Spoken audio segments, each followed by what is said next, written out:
mga manggagawa. Nang magkasundo na sila sa upa ng 1 denaryo maghapon, sila pinapunta niya sa kanyang ubasan.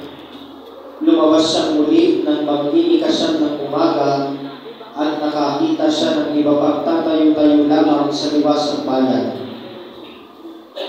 Sinabi niya sa kanila, "Pumaroon din kayo at magtrabaho sa aking ubasan at bibigyan ko kayo ng karampatang upa." At pumaroon na sila. Lumabas na naman siya nang mag-12 ng tanghali at nang mag-13 ng hapon, at gayon din ang ginawa niya. Nang mag-15 ng hapon, siya lumabas uli at nakakita pa ng mga ibang wala ring ginagawa. Sinabi niya sa kanila, "Bakit kayo tatayo-tayo lang dito sa buong maghapon? Wala pong magbigay sa amin ng trabaho sagot nila. At sinabi niya, "Kung gayon, pumaroon kayo at gumawa sa aking ubasan."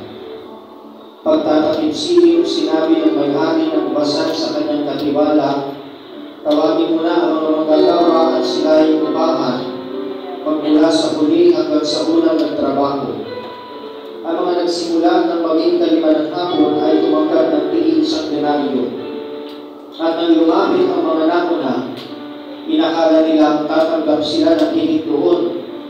Ngunit ang bawat isa ay tumanggap din ng 1 denaryo. Pagkatanggap nito, nagreklamo sila sa may-ari ng ubasan. Sabi nila, "1 oras lang pong gumawa ang mga huling dumating. Samantalang maghapon kami nagpagalan ng tiis nang nakapapasok init ng araw. Bakit naman po ninyo pinagpare-pareho ang upa sa akin?" At sinabi niya sa isa sa kanila, "Kaibigan, hindi ko pa ginagaya. Hindi man nagkasundo tayo sa 1 denaryo? Kunin mo ang ganang iyo at umalis ka na. Maano kung ibig kong upahan ang nahuli ng tulad ng upa ko sa iyo? Wala pa akong karapatang gawin ang aking maibigan sa ari-arian ko? O naiingit ka lang sa aking kabutihang loob? Kaya't ang nahuhuli ay mauuna at ang nauuna ay mahuhuli."